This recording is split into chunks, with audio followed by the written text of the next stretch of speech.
बोले परम पूज्य श्रवण संस्कृति उन्नायक आचार्य भगवंत गुरुवर श्री विद्यासागर जी महाराज की जय जय जय। बोले परम पूज्य गुणायतन प्रणेता पूज्य मुनिवर 108 श्री प्रमाण सागर जी महाराज की जय जय जय। बोले परम पूज्य मुनिवर श्री 108 अरह सागर जी महाराज की जय जय जय। इस स्वर्णिम इतिहास में जो बन रहा है इस सम्मेद शिखर की तलहटी पर आप भी अपना दान और योगदान देकर के साथी से पुण्य का अर्जन कीजिए। साथ ही बंधु पूज्य गुरुदेव के मुखारविंद से प्रतिदिन सांधारा संपन्न होती है। यदि आप चाहते हैं कि आपके वैवाहिक वर्षगांठ जन्मदिवस या किसी भी विशेष अवसर पर सांधारा संपन्न हो तो आप अपने सपरिवार नाम प्रेषित कर सकते हैं। साथ ही आप नित्य सांधारा और मासिक सांधारा का पुण्यार्जक बनकर के साथी से पुण्य का अर्जन कर सकते हैं। आइए बंधु, अब सर्वप्रथम मैं निर्माण निधि सदस्यों के नामों की उद्घोषणा कर रहा हूं। सांगली से श्री वसंत जनगोणा पाटिल, कंचन वसंत पाटिल यदि उपस्थित हैं तो अपने ही स्थान पर खड़े होकर के नमन वंदन करेंगे, अपने स्थान पर खड़े होकर।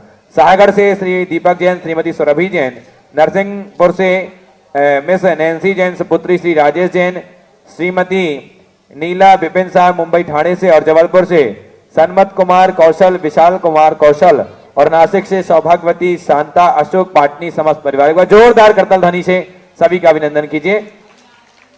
आइए अब मैं बुला रहा हूं सूत्रधार सदस्य के रूप में हमारे बीच में जो श्रावक श्रेष्ठी जुड़े हैं। मुंबई से श्रीमती शिल्पा जयेश दोषी, शिल्पा जयेश दोषी सब परिवार जोरदार करतल ध्वनि से अभिनंदन की। आइए सब परिवार आएंगे, गुरुदेव के चरणों में नमन वंदन करके आशीष प्राप्त करेंगे। और उनके सम्मान के लिए बुला रहा हूं शुभम मोनी और निकिता जी कटनी से हमारे बीच में हैं, गुणायतन ट्रस्टी, वो आएंगे। जोरदार करतल ध्वनि से अभिनंदन कीजिए। आइए वहां पर आइए, जोरदार करतल ध्वनि से अभिनंदन कीजिए। सूत्रधार सदस्य के रूप में आज मुंबई से जुड़े हैं और इनका सम्मान हो रहा है। इसी कड़ी में निर्माण नायक के रूप में मुंबई महाराष्ट्र से हमारे बीच जुड़े हैं श्री वीरेंद्र कुमार निहाल चंद साह, श्री जितेंद्र एन साह, समस्त परिवार जोरदार करतल ध्वनि से अभिनंदन कीजिए। आइए ये भी हमारे बीच उपस्थित है, सब परिवार निर्माण नायक के रूप में जुड़े हैं और इनके सम्मान के लिए बुलाना चाह रहा हूं श्री देवेंद्र जी अजमेरा और सुनील जी अजमेरा साहब आ जाएं। जो हमारे सुनील जी अजमेरा साहब संयुक्त महामंत्री गुणायतन के और देवेंद्र जी अजमेरा साहब सह कोषाध्यक्ष गुणायतन, वो आए और ऐसे श्रावक श्रेष्ठी परिवार का सम्मान करें। आइए इसी कड़ी में निर्माण नायक के रूप में एक और श्रावक श्रेष्ठी परिवार हमारे बीच जुड़ा है, मैं उनके नाम की उद्घोषणा कर रहा हूं। गांधीनगर गुजरात से रमेश भाई एम शाह, श्री महेंद्र भाई एम शाह, जोरदार करतल ध्वनि से अभिनंदन कीजिए।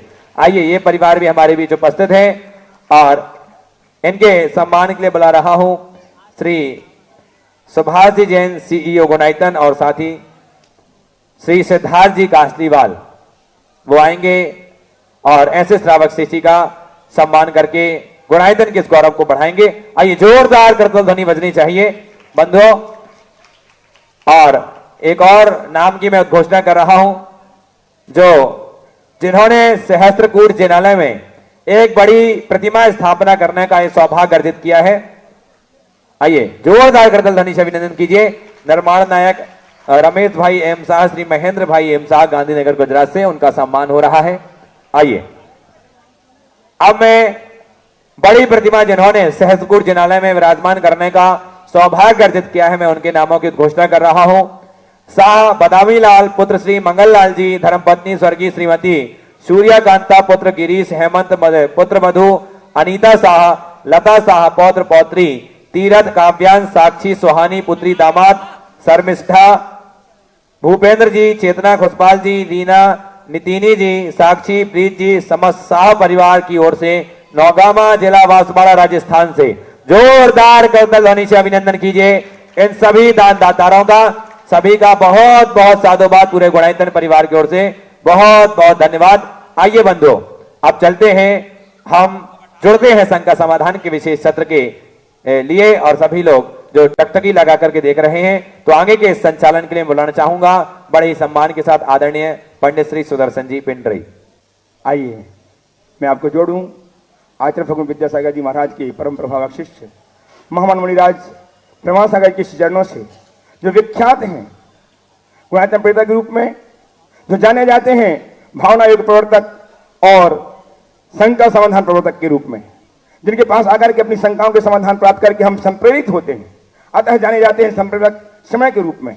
ऐसे चित्रणों से मैं आपको जोड़ना चाहता हूं। मैं चाहता हूं कि गुरुदेव का वह हस्त हम सब पर आशीष के रूप में आच्छादित हो। अतः मेरे साथ उच्चारें, नमोस्तु मनश्री, नमोस्तु मनश्री, नमोस्तु मनश्री।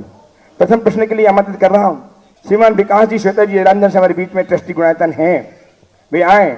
विकास जी श्वेता जी जैन ट्रस्टी गुणायतन जालंधर, ये आए। गुरुदेव चरणों की अभिवंदना करें, आशीर्वाद प्राप्त करें। उनका सम्मान करने के लिए मैं सम्मान आमंत्रित कर रहा हूं श्रीमान सुनील जी अजमेरा साहब, संयुक्त महामंत्री गुणायतन, एवं श्रीमान प्रद्युम्न डॉक्टर प्रद्युम्न जी जैन वास्तविक दिल्ली, ये आए और इनका सम्मान करके गुणायतन गौरव को संवर्धित करें, महिमा मंडित करें। आए, दुपट्टा उठाएं और इनके श्रीमती संध्या जी जैन सागर उपकार वे भी आए और उनका सम्मान करेंगी श्रीमती श्वेता जी का। अब तालियां बजाएं और उपस्थित हो प्रस्तुत करने के लिए श्रीमान प्रद्युम्न जी जैन ग्वालियर। प्रद्युम्न जी जैन ग्वालियर आ जाए, शीघ्रता से आ जाए। भावना आयोग के लोगों के समक्ष आपके खड़े होकर प्रस्तुत करना है। तैयार रहेंगे डॉक्टर प्रद्युम्न जी जैन वास्तविक दिल्ली ट्रस्टी गुणायतन, ये तैयार रहेंगे। आपकी तालियां बजाएं, सम्मान हो रहा है। सम्मान के इन क्षणों में आपकी तालियां निश्चित रूप से बजती ही रहनी चाहिए। ये क्षण है दोस्तों जबकि हम किसी का सम्मान करके अपने लिए सम्मान की राह तैयार करते हैं। नमस्ते गुरुदेव। महाराज जी, अपने हृदय में विराजित गुरुदेव से साक्षात मिलकर यदि उनसे अपने बेहतर जीवन के लिए सर्वोत्कृष्ट ज्ञान और मार्गदर्शन चाहिए हो तो उस व्यक्ति को क्या करना चाहिए? देखिए, गुरु के सानिध्य में पाकर यदि सर्वोत्कृष्ट ज्ञान और मार्गदर्शन चाहिए तो सबसे पहले अपनी मानसिकता को ठीक करना चाहिए। गुरु के चरणों में दर्शनार्थी बनकर मत जाओ, शरणार्थी बनकर ये सोचकर कि मैंने इनकी शरण स्वीकार कर ली है, अब इनके सहारे ही मेरा उद्धार है। समझ गया? और उनके उपदेश को ही आदेश मानकर उसके अनुपालन के लिए दिल संकल्पित हो जाओ। और हृदय में जब संकल्प जग जाता है तो असंभव भी संभव बन जाता है। ऐसा संकल्प करें। महाराज जी, पुण्य को गाढ़ा कैसे अर्जित करें और कर्मों का संक्रमण पुण्य से पाप रूप में और पाप से पुण्य रूप में अगर संभव है तो कैसे होता है? क्या हम चलाकर खुद ऐसा कर सकते हैं? पुण्य को गाढ़ा कैसे करें और पुण्य को पाप रूप में और पाप को पुण्य रूप में संक्रमित हो सकता है तो उसके लिए हम क्या करें? मैं तो एक बात पूछता हूँ, किसी चीज को गाढ़ा करने के लिए क्या करना पड़ता है? औटाना पड़ता है। उसको बार बार औटाते हैं तो चीजें गाढ़ा होती हैं। तो ऐसे ही पुण्य को गाढ़ा करना है तो जो भी पुण्य के कर्म हैं प्रगाढ़ श्रद्धा से भरकर करो। समझ गए? जब श्रद्धा से आपूरित होकर हम कोई पुण्य कर्म करेंगे तो हमारा पुण्य अपने आप प्रगाढ़ होगा। कर्म का उदय चल रहा हो और मन में हमने विशुद्धि जगा ली तो अशुभ या तो मंद हो जाएगा या शुभ में परिवर्तित हो जाएगा। और शुभ कर्म का उदय चल रहा हो और मन में कलेश प्रकट कर दिया तो हमारा शुभ अशुभ भी हो सकता है अथवा मंद हो सकता है। इसलिए हृदय में विशुद्धि जगाओ, धर्म भाव में लगे रहो, सब अच्छा। उपस्थित डॉक्टर प्रद्युम्न जैन वास्तविक दिल्ली ट्रस्टी गुणायतन, तैयार हैं श्रीमान प्रेमेन जी जैन कर्मठ सहायक सामाजिक कार्यकर्ता भिलाई छत्तीसगढ़। नमस्ते महाराज श्री। महाराज श्री, काफ़ी वर्षों से मेरे मन में एक शंका है कि पिछले 40-45 सालों से जब से मैंने वो संभाला है सही से, तो देखने में आया कि अपने जो व्यक्ति ने जिसने जैन कुल में जन्म नहीं लिया उससे हमारे दिगंबर मुनि आहार नीले ग्रहण करते या अभिषेक भी उनके लिए वर्जित बताया है।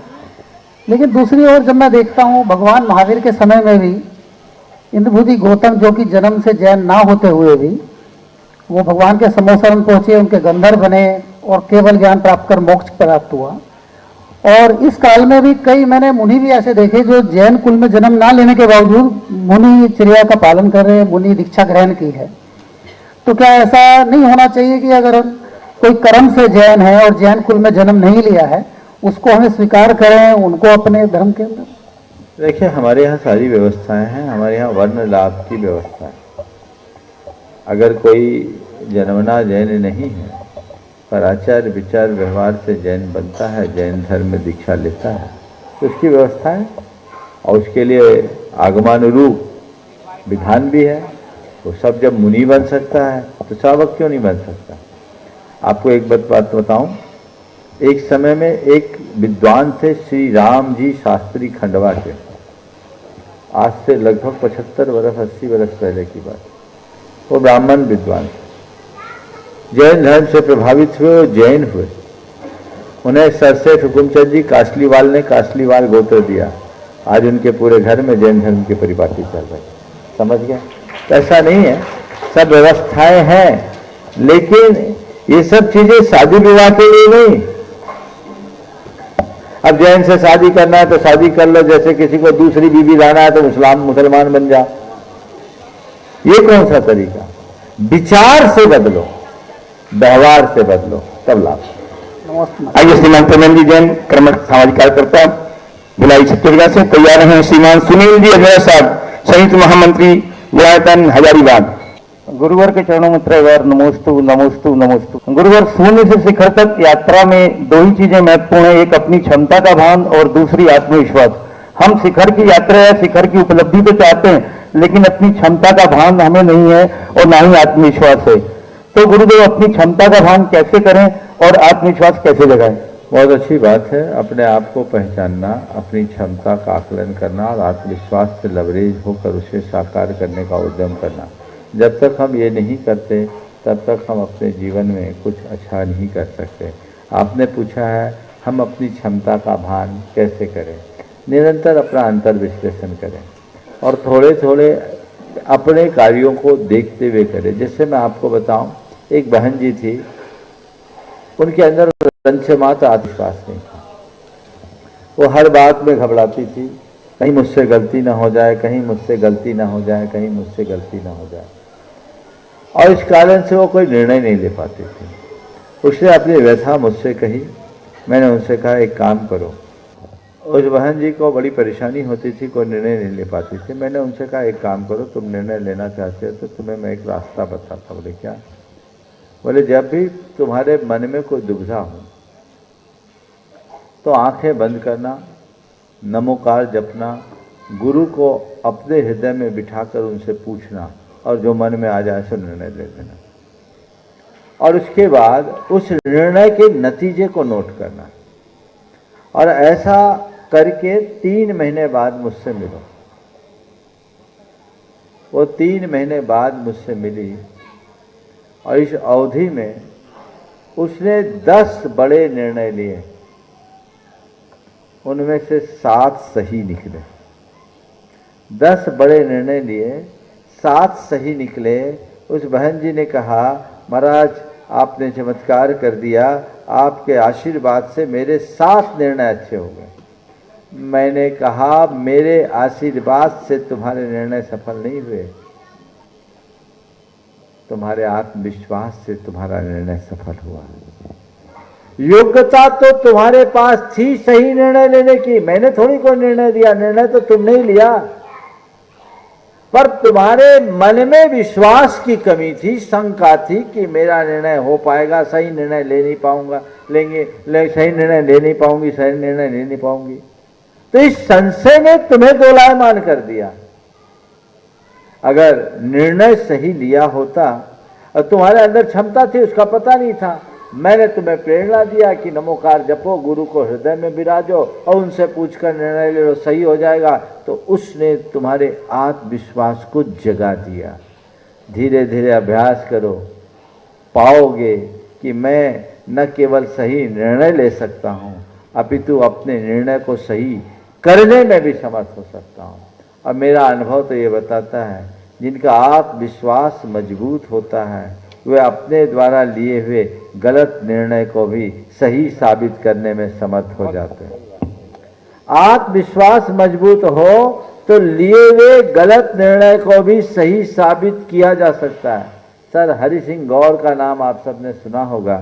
उनके संदर्भ में मैंने एक प्रसंग सुना, जिन्होंने सागर में विश्वविद्यालय बनाया, वो बड़े बैरिस्टर थे।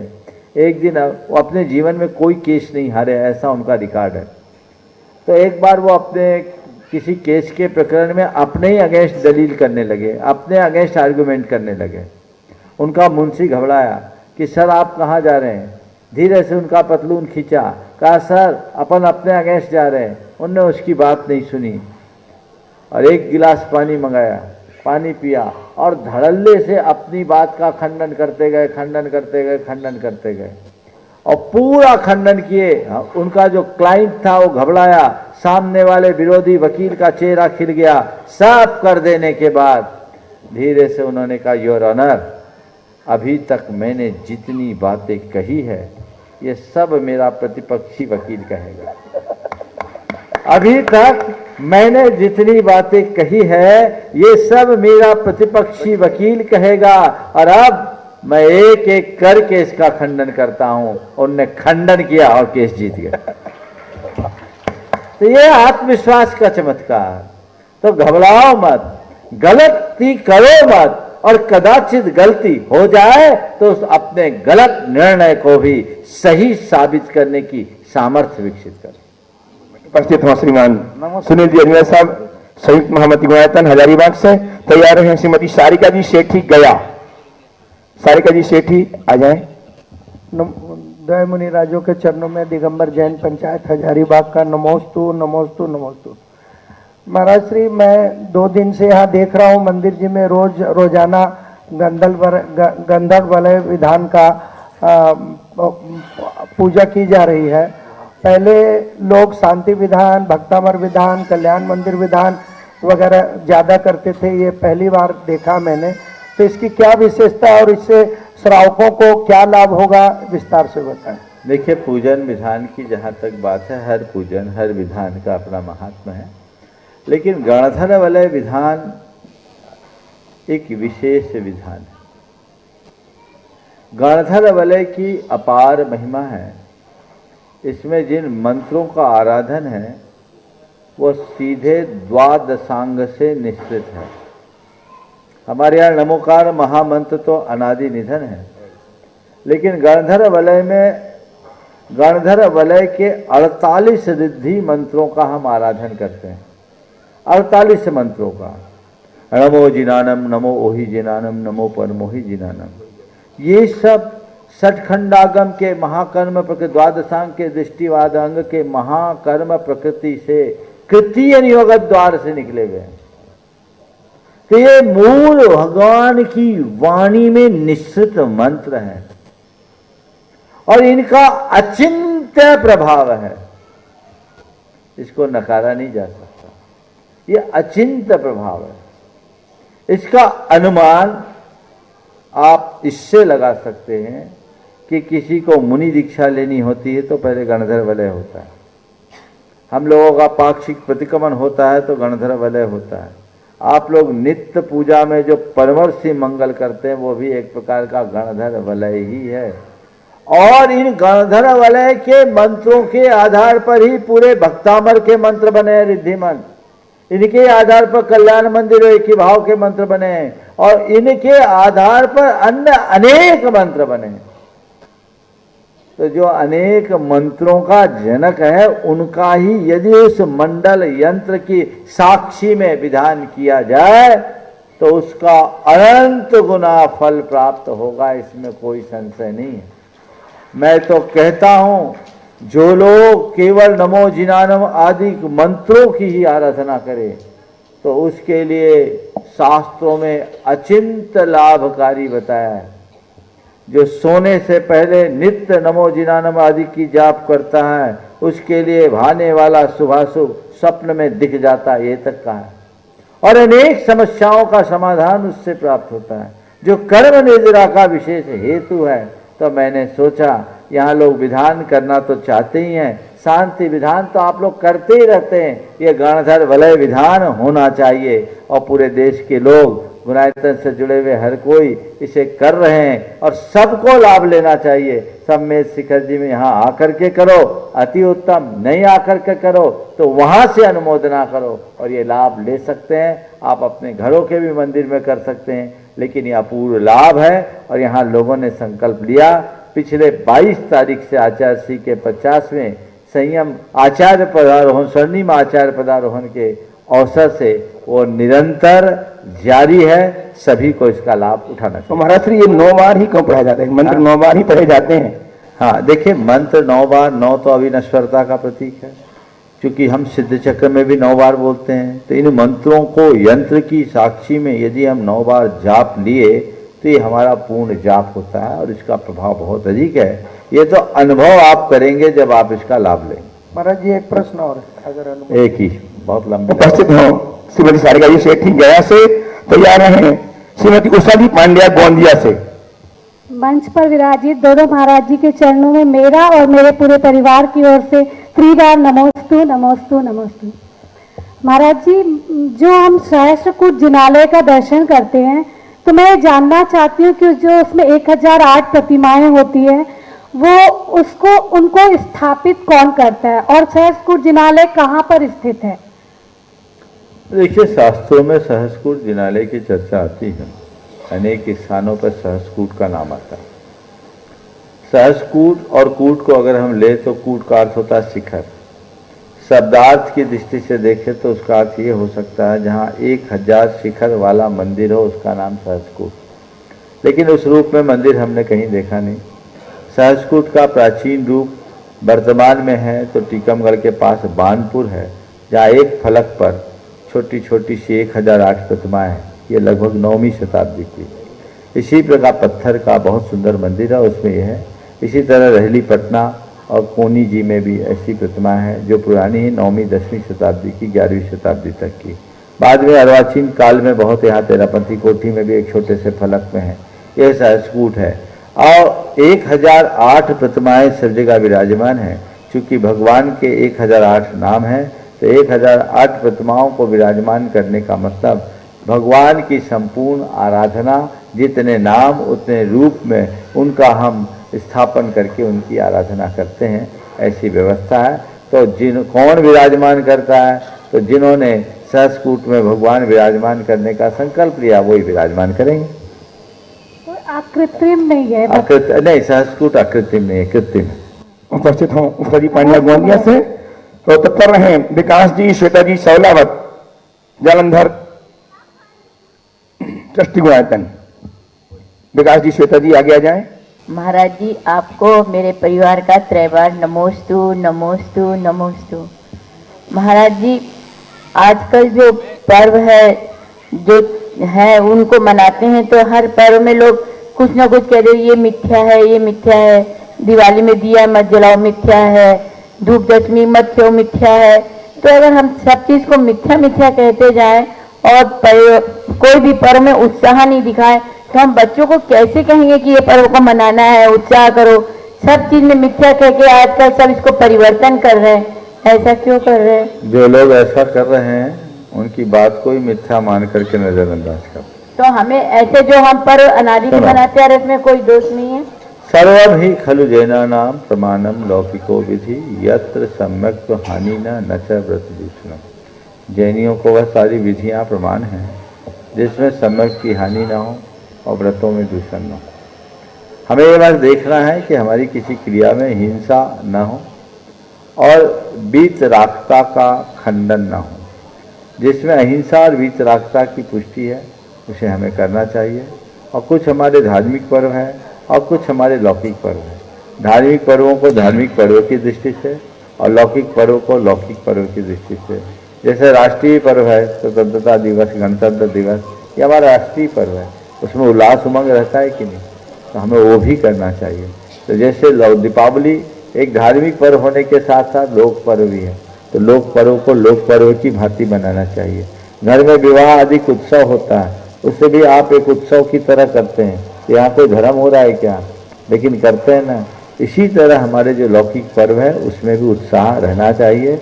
इन सब बातों में इस तरह की खींचातानी कतई उचित नहीं।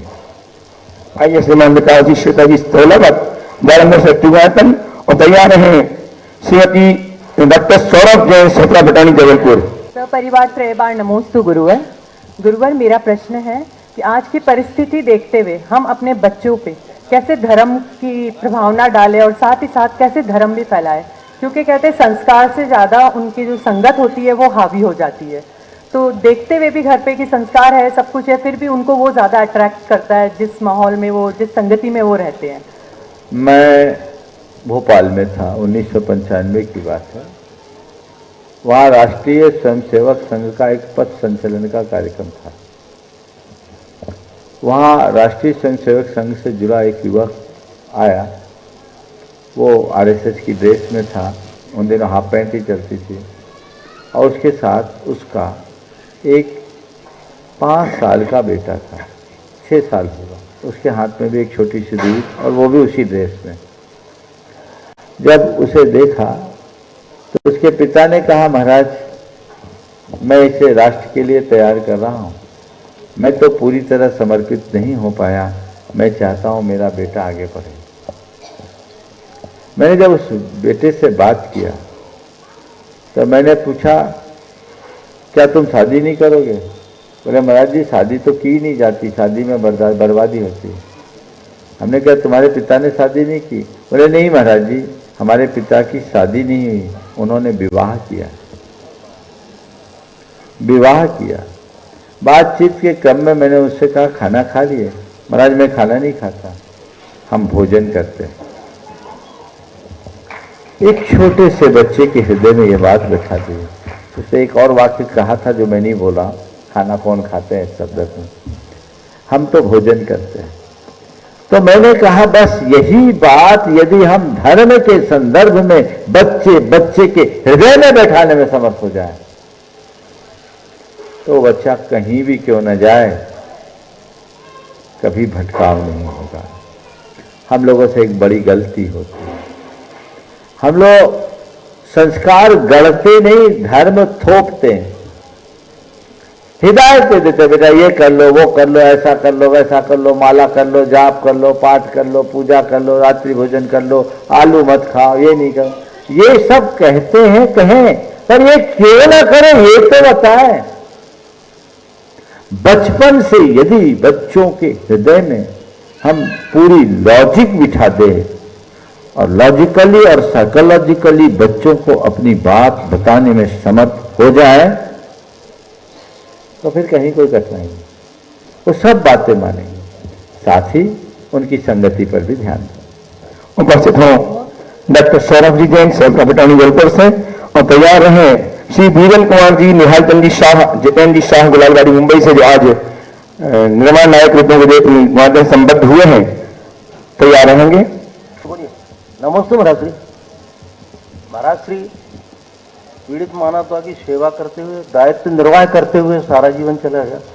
अब मैं कुछ ऐसे व्रत आपसे ग्रहण करना चाहता हूँ जिससे प्रभु का नाम जब से संलेख ना हो जाए। बहुत सुंदर, ये तो आप मेरे कक्ष में आए, जरूर दूंगा, और ये बहुत अच्छी भाव है, इस दिशा में आपको आना ही चाहिए। और कल सुबह का प्रवचन संलेखना पर ही होगा। जिन लोगों को संलेखना के विषय में विशेष जिज्ञासा है, कल उस पर विशेष ध्यान देंगे। हाँ, जगत पूज मुनिराज के चरणों में बारंबार नमोस्तु नमोस्तु नमोस्तु भगवान। महाराज जी, दुविधा है, प्रश्न है, इस तरीके से समझें कि कई बार ऐसा होता है कि हम बहुत उम्मीद किसी से लगा लेते हैं। कल के ही प्रश्न जैसा ही प्रश्न है आज भी। कई बार हम बहुत सी उम्मीद किसी से लगा लेते हैं और वो उम्मीद पूरी नहीं होती। कई जगह पे होता है, जैसे मान लीजिए समाज में हमने किसी से उम्मीद लगा ली कि अमुक व्यक्ति हमारे लिए ये करवा देगा और वो उम्मीद पूरी नहीं होती। तो क्या करना चाहिए? हमें किसी से उम्मीद ना करना चाहिए या हमारा व्यवहार कैसा होना चाहिए? बहुत अच्छी बात है। देखिए, किसी से उम्मीद न रखना मेरे ख्याल से व्यवहारिक नहीं होगा। यहाँ भी तुम आए हो तो उम्मीद लेकर ही आए हो कि मैं जाऊंगा तो मेरा नंबर लगेगा, मुझे प्रश्न पूछने का मौका मिलेगा और महाराज जी मुझे उत्तर जरूर देंगे, और न केवल देंगे, मुझे उत्तर देके संतुष्ट करेंगे। इसी उम्मीद से तो आए। जी महाराज जी। और मैं भी उम्मीद से ही बोल रहा हूँ कि अगर इनके प्रश्न का मैं उत्तर दूंगा तो इनके मन की गुत्थी खुलेगी, इनका जीवन बदलेगा, इनके जीने का ढंग बदलेगा। उम्मीद तो मेरे अंदर भी है, उम्मीद तुम्हारे अंदर भी है। उम्मीद के बिना व्यवहार चलता ही नहीं। लेकिन क्या करें, उम्मीद रखे, अपेक्षा रखे, पर यदि कदाचित वो पूरी ना हो सके तो हताश ना हो, अपने आप को उपेक्षित महसूस ना करें। अभी तुमने सवाल किया, मैं गया हूं, मेरा नंबर लगना ही चाहिए। अब मान लीजिए ये कहें कि कल आपका नंबर लग गया, आज नहीं लगेगा, तो ठीक है, आपकी जैसी व्यवस्था। एक तो ये, अरे हमारी तो कोई भगत ही नहीं है, कोई वैल्यू ही नहीं दी सुदर्शन जी ने, हमको तो पहचानते नहीं, मैं इतने वर्षों से गुरु से जुड़ा हुआ हूं, हमें मौका ही नहीं दिया। हमको तो मौका देना चाहिए था जी, और लड़ पड़ो इनसे। कहीं आते ही इन लोगों से झगड़ने के लिए भी, जिनका नंबर नहीं रख पाता। बस यही दुखदाई। अपेक्षा रखो, उम्मीद रखो, उसे पूर्ण करने के लिए तत्पर भी रहो, पर कदाचित उसकी पूर्ति न हो तो अपने आप को उपेक्षित और हताश होने से बचा। मार्ग यही है। हमारी अपेक्षाओं की कोई पूर्ति करे न करे, पर हम चाहे कैसी भी स्थिति हो, हमें अपने आप को उपेक्षित और हताश महसूस नहीं करना। उपस्थित हैं श्रीमान बीरेंद्र कुमार जी, निहाल चंद जी, जितेंद्र एन शाह, गुलालवाड़ी मुंबई से, निर्माण है गायतन, और तैयार है शुभम जी, निकता जी जैन कटनी से। नमोस्तु महाराज, नमोस्तु नमोस्तु नमोस्तु। महाराज से मेरा प्रश्न है कि हम 13पंथी और 20पंथी में उलझे हुए हैं, तो आपको राह दिखाए कि हमको क्या, बच्चे को क्या सिखाए। और देखिए, इस विषय में तो मैं हमेशा कहता हूं, हमें पंथ नहीं पथ देखना है। बच्चों को समझाएं हम जैन हैं, और बच्चों को एक बात बिठा दें, बेटे धर्म के नाम पे बहुत सारी क्रियाएं हैं, बहुत सारी परंपराएं हैं। हमें किसी भी परंपरा को, हमारा जिस परंपरा में हमारी आस्था है, विश्वास है, हम उसको माने और उसमें न कोई परिवर्तन करें और न ही किसी से उलझे। हमें कोई किसी कैसा भी बोले, हमारे जैसा साधु भी बोले, तो उनसे कहो आप सही, आपकी बात सही, आप तो हमें ऐसा आशीर्वाद दो, जो हम कर रहे हैं तो करते रहें। समझ गए? इतनी सी सोच अगर बच्चे बना के रखे तो ठीक हो जाएगा। बस उनके अंदर एक समझ होनी चाहिए कि मेरे किसी धर्म की क्रिया में हिंसा की पुष्टि ना हो और वीतरागता का खंडन ना हो। नमस्ते। आइए श्रीमान शुभम जी, निकता जैन कटनी से, तैयार है सुरभि सतीश जैन कटनी मध्य प्रदेश से ही। दोल मुनि राजों के चरणों में मेरा और मेरे परिवार की ओर से बारंबार नमोस्तु नमोस्तु नमोस्तु गुरुदेव। मेरा प्रश्न, आज के एक सुबह जो आहारचर्या के मध्य में, जैसे कभी गुरुदेव कुछ भी ऐसा हो जाए तो मतलब डर तो एक रहता है और हम लोग सतर्कता तो पूरी बरतते हैं, बट उसके बाद हम लोग को मतलब हमारे अंदर या जो भी चौका में प्रतिनिधि रहते हैं उनमें एक आत्मविश्वास की भी कमी होती है, और वह चीज जो दुर्घटना हो जाती है, जो क्षीण पुण्य के उदय से, वो काफी दिन तक हमारे अंदर रहती है गुरुदेव। उसको हम कैसे बाहर निकालें और कैसे और सतर्कता बरती जाए इसमें? देखिए, ये चीजें तो लगी हुई है। साधु को अंतराय नहीं आएगा तो किसको आएगा, है ना? अपनी तरफ से जितना बने सावधानी रखें, ये निमित्त है। होना होता है तो खूब सावधानी रखते हैं तो भी अंतराय हो जाता है, और कभी कभी तो ऐसा होता है कि खूब भब्बड़ हो जाए तो भी कुछ नहीं होता। इसलिए ये निमित्त है, इन सब चीज़ों को देख के घबराना नहीं चाहिए। अगर अंतराय न हो तो आप शोधन कैसे करो? तो अगर साधु को अंतराय हो जाए तो ये सोच करके कि भैया अब हम आहार नहीं दे, कहीं अंतराय ना हो जाए, आहार से दूर भागने की जगह अगली बार हमें विशेष सावधानी और विशुद्धि से आहार देना, ये सीख ले लो तो सब रास्ता ठीक है। नमोस्तु गुरु, नमोस्तु। उपस्थित है सुरभि सतीश जी जैन कटनी मध्य प्रदेश से, अनंत मुनि भक्त। तैयार है श्रीमती संध्या प्रेमचंद जी जैन, उपकार ट्रस्टी गायतन सागर। दोनों मुनि राजों जी के चरणों में त्रिवार नमोस्तु नमोस्तु नमोस्तु। मुनिषी जी, हमारे जीवन में हमारी भावनाओं का बहुत असर व प्रभाव पड़ता है। कई बार किसी इंसान की भावनाओं से खेलता है या हर बार किसी न किसी इंसान का दिल दुखाता है। तो क्या उस इंसान की आत्मा उसे धिक्कारती नहीं है, या उसकी आत्मा उसको अपनी गलतियों का एहसास होता है कि नहीं? देखिए, कोई भी कार्य जब मनुष्य गलत कार्य करता है तो उसका अंतर्मन उसे जरूर कचोटता है। शुरुआत में ऐसा होता है, अगर उसे वो नज़रअंदाज कर देता है तो फिर दूसरी बार उसके मन की कचोट कम होती, फिर उसे भी नज़रअंदाज कर दे तो तीसरी बार और कम, और बार बार ऐसे दोहराते रहे तो होता ही नहीं। इसी तरह जो व्यक्ति संवेदनशील होता है वो कभी किसी की भावनाओं से खिलवाड़ करता ही नहीं, और यदि कदाचित हो जाए तो तत्काल अपनी गलतियों का एहसास करता है। न केवल एहसास करता है, सामने वाले से क्षमा भी मांगता है, क्षमा भी करता है, और ऐसा करना ही चाहिए। लेकिन जो लोग संवेदन शून्य हो जाते हैं उन्हें किसी की भावनाओं से कोई फर्क नहीं पड़ता है, वो केवल अपना उल्लू सीधा करना चाहते हैं। और मैं कहता हूँ ऐसा लोग केवल आकृति से इंसान है, प्रकृति से नहीं। आइए श्रीमती संध्या जी प्रेमचंद जी जैन उपकार एजेंसी ट्रस्टी वेतन सागर और तैयार हैं समर ज्ञान भारती से शिक्षा प्राप्त अग्रज जैन फैजाबाद। नमोस्तु गुरुदेव, नमोस्तु नमोस्तु द्वैग मुनिराजों को नमोस्तु, मेरा मेरे परिवार की ओर से सभी की ओर से नमोस्तु। गुरुदेव, जिंदा व्यक्ति मनुष्य को गिराने में और मरे हुए व्यक्ति को उठाने में मनुष्य एकता क्यों दिखाता है, ऐसा क्यों? ये तो संसार, जिंदे को गिराने में और मुर्दे को उठाने में मनुष्य प्रायः एकता दिखाता है, ऐसा क्यों? देखिए, इसके पीछे का एक लॉजिक बताता हूँ। जिंदे को गिराने में ताकत तो केवल लोग इसलिए लगाते हैं क्योंकि ये खड़ा रहेगा तो हम आगे नहीं बढ़ पाएंगे, और मुर्दे को उठाने में व्यक्ति तत्परता इसलिए है कि ये पड़ा रहेगा तो हम खड़े नहीं रह पाएंगे, इसलिए इसको आगे बढ़ाओ। वो खड़ा रहेगा तो हम आगे नहीं बढ़ पाएंगे, और ये पड़ा रहेगा तो हम खड़े नहीं हो पाएंगे। डर के मारे मुर्दे को ठिकाने लगाते हैं और देश के मारे जिंदे को लोग नीचे गिराते हैं। नमोस्तु गुरुदेव, नमोस्तु। आइए मथुरा काशी समाज भारती शिक्षा प्राप्त श्रीमान अग्रजी जैन फैजाबाद से तैयार हैं नागपुर से कल्पना जी जैन और परिवार बंडा। नमोस्तु महाराज श्री। महाराज श्री, प्रश्न यह है, कहते हैं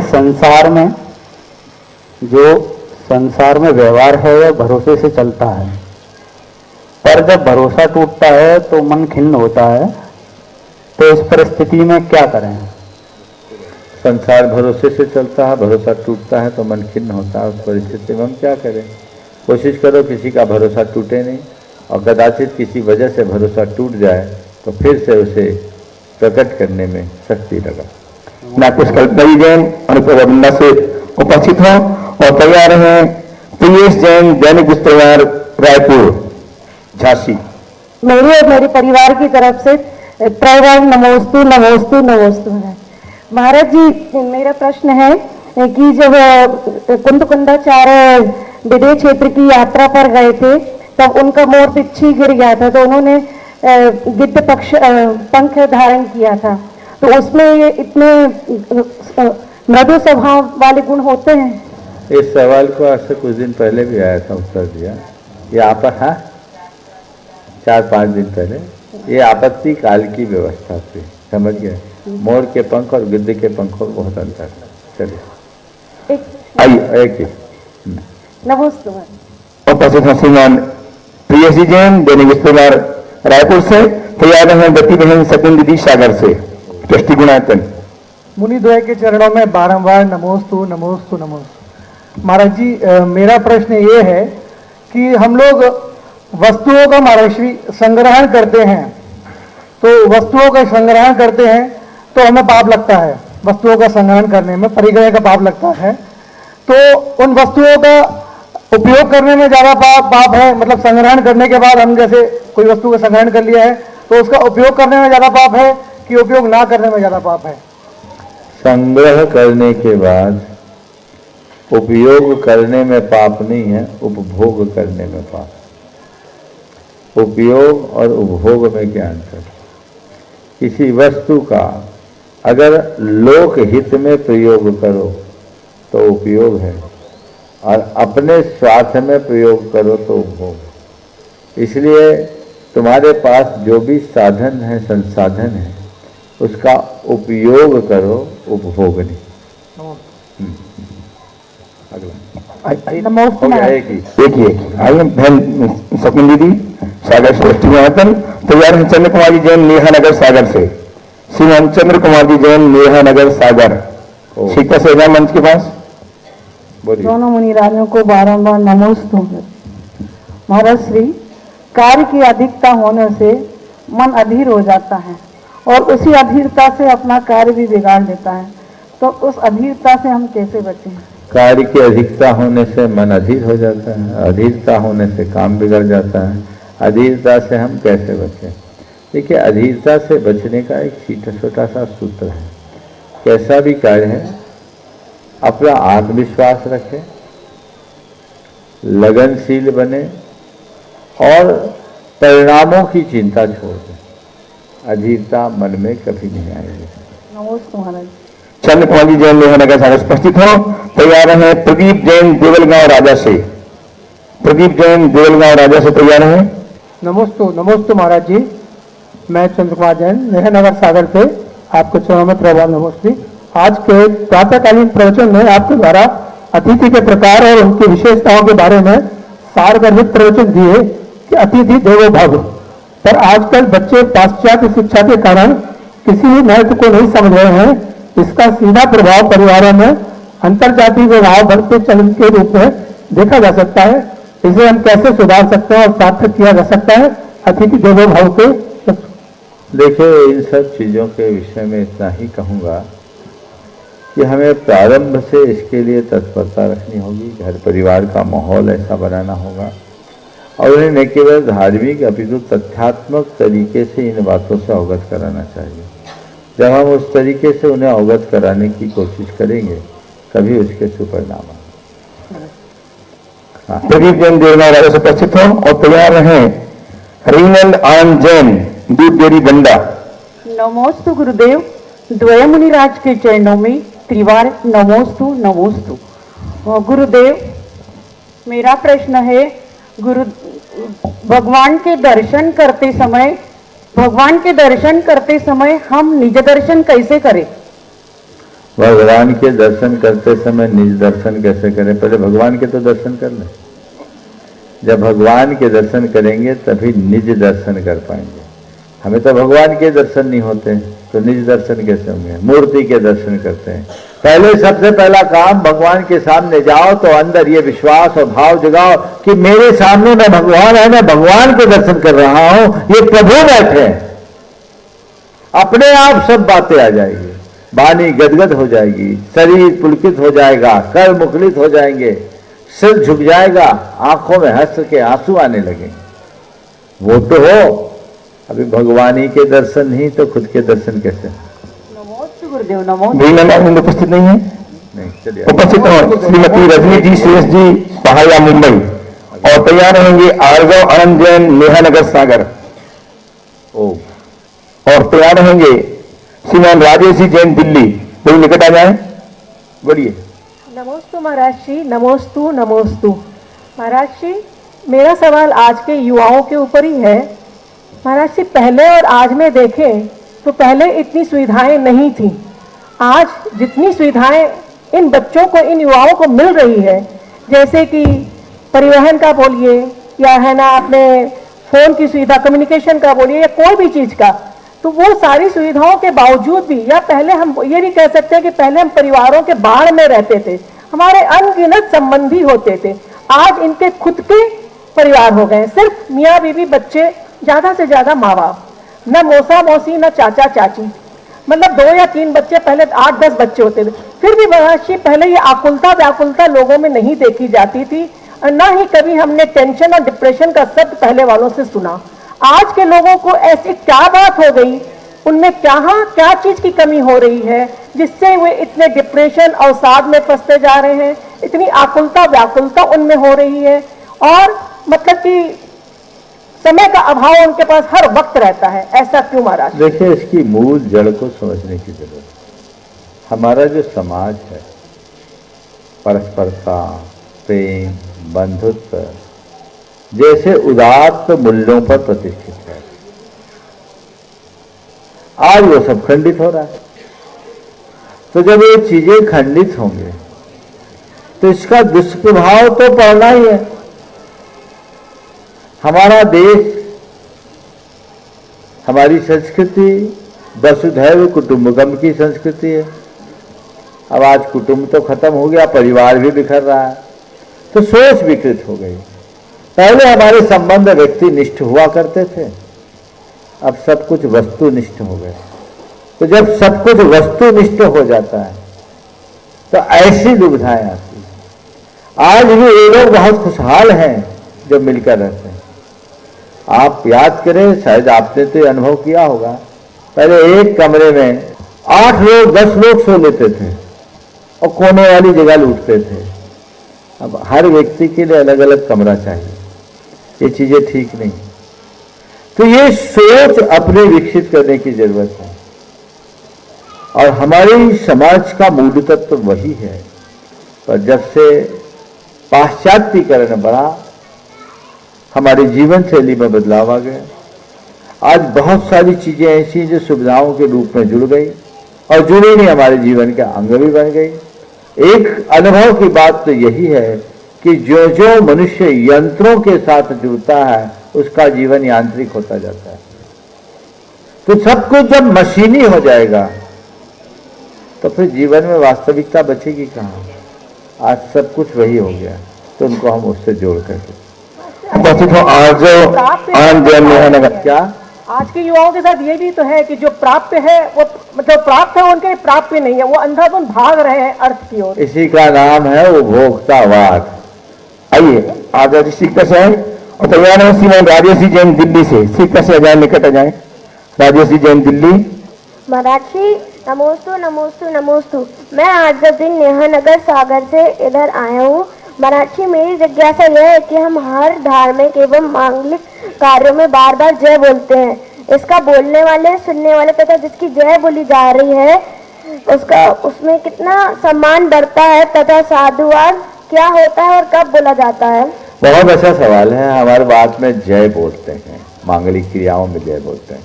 तो जय बोलने और बुलवाने वाले के ऊपर क्या असर पड़ता है और साधुवाद का क्या अर्थ है और क्यों बोला जाता है, कब बोला जाता है? देखिए, जय का मतलब क्या? जयशील रहे, जीवंत रहे।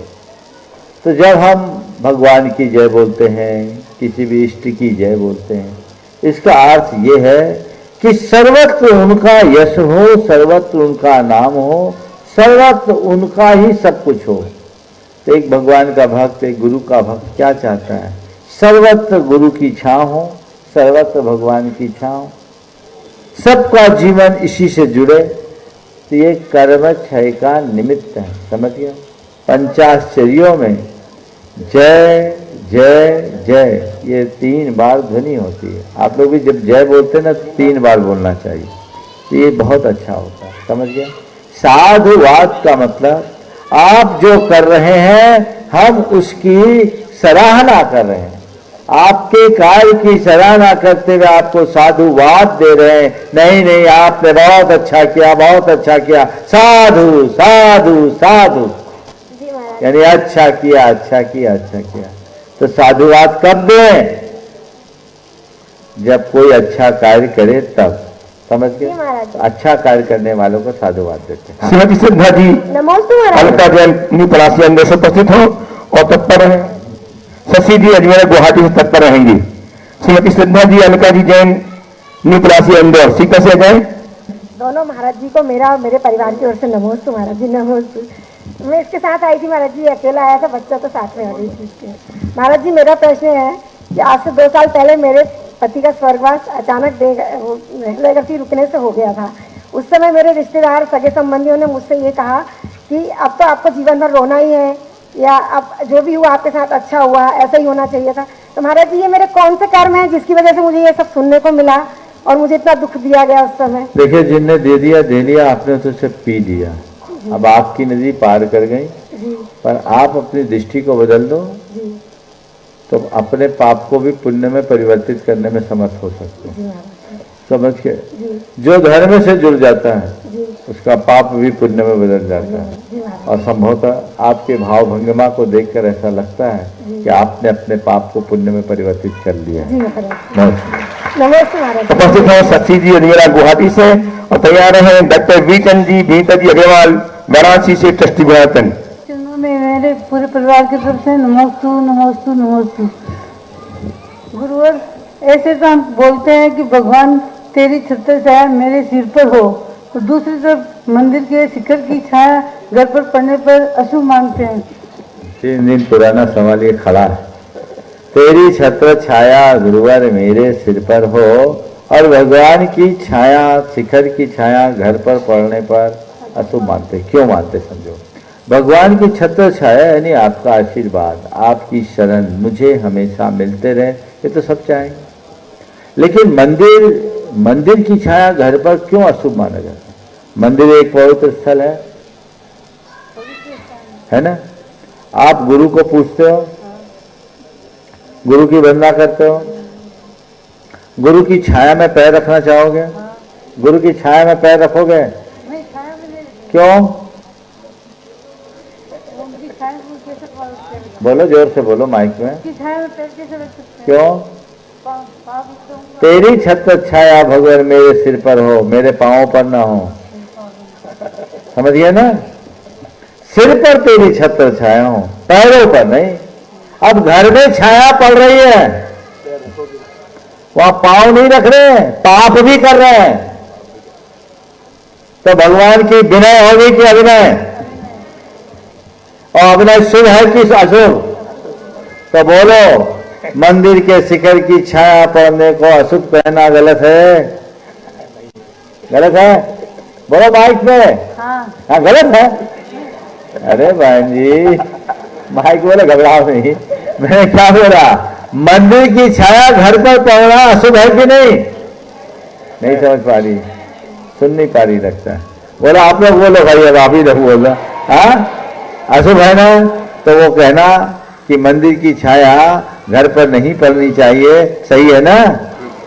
चलिए आइए डॉक्टर बीतली जैन भीता जी अग्रवाल वाराणसी ट्रस्टी गुणायतन और तैयार हैं।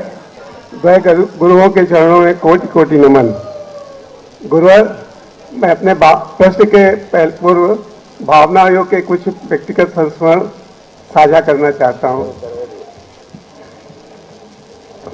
मैं कुछ समय पूर्व गुरुवर से अपने व्यक्तिगत सिर पीड़ा के लिए आशीर्वाद मांगा था। मुझे काफ़ी वर्षों से सिर पीड़ा थी और जिसका स्वयं चिकित्सक होने के बावजूद मेडिकल चिकित्सा में कोई निदान न मिल पाने के कारण गुरु से मैंने निदान का मांगा था और गुरुवर ने भावना योग करने को कहा।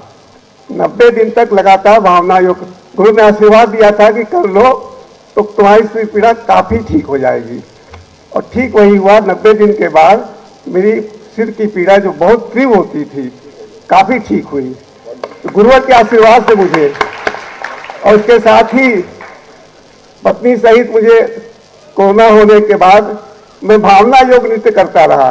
उस समय गुरु द्वारा दी हुई भावना योग 90 दिन की नहीं पूरी हुई थी, पर कुछ समय काफ़ी दिन 2 महीने की हुई थी और भावना योग मैं अस्पताल में भी करता रहा और उसका इतना चमत्कार रहा कि दोनों लोग सुरक्षित आज यहाँ पर। बात होती है भावना योग से अक्सर की तमाम बीमारियां अपना लोग साझा करते हैं कि किसी का ट्यूमर गल गया, किसी का कैंसर ठीक हुआ, और मैं अपना अनुभव बताता हूं कि अंदर के भाव की विशुद्धि इतनी ज्यादा हो रही है और मन अंतर्मुखी होता है इससे, भावना योग से बहिर्मुखी के बजाय, और पुराने किए हुए पापों का संस्मरण इतना तीव्र होता है कि मैंने जितनी भी गलतियां जीवन में की हैं सब याद आती है और एक कष्ट का अनुभव होता है कि इसका निराकरण का इसी भाव में इसका क्षय कैसे कर लूं। तो भावना योग का ये जो प्रभाव है जो अपने आप व्यक्ति के अंदर, ये एक अभूतपूर्व है। चिकित्सा का इलाज तो अलग है, अंदर की शुद्धि होना, भाव की शुद्धि होना, अंतर्मुखी होना, ये खुद का अनुभव है। और इसी संदर्भ में मैंने महसूस किया कि मेडिकल एजुकेशन के पूर्व, मेडिकल स्टडी के पूर्व फॉर्म डिसेक्शन में जो जीव हिंसा का मैंने पाप किया गुरुवर, तो उस पाप का अधिक से अधिक क्षय इसी भाव में हो जाए, ऐसा कुछ उपाय बताएं।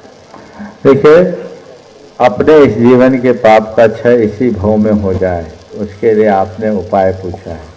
बस उसके लिए उपाय प्रायश्चित है और शुद्धि है। बोला आ जाइए, प्रायश्चित के द्वारा इसकी शुद्धि करके इसका उपाय का क्षय किया जा सकता है। बहुत आइए, हाँ आइए जी, आप नाम बोलो। नाम बोल दीजिए अपना। मुंबई से ना आप बोल लीजिए। दोषी जी, दोषी परिवार मुंबई से जो आज हाँ, अपना नाम बोल दो। निर्माण नायक से संबद्ध हुए वही है।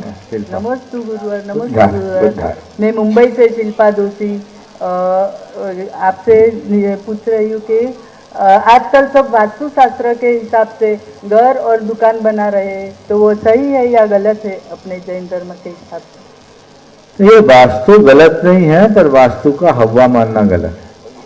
समझ गए? वास्तु को उतना ही मानो जितना जरूरी हो। ज्यादा वास्तु के चक्कर में लोग वास्तविकता से ही दूर हो जाते हैं। मैंने अनेक बार इस पर प्रकाश डाला है। आज समय आप सबका शेष हो गया, इसलिए यहीं पर भी आप बोलिए। परम पूज आचार्य गुरुवर श्री विद्यासागर जी। जय जय जय। परम पूज महामना सागर जी महाराज की।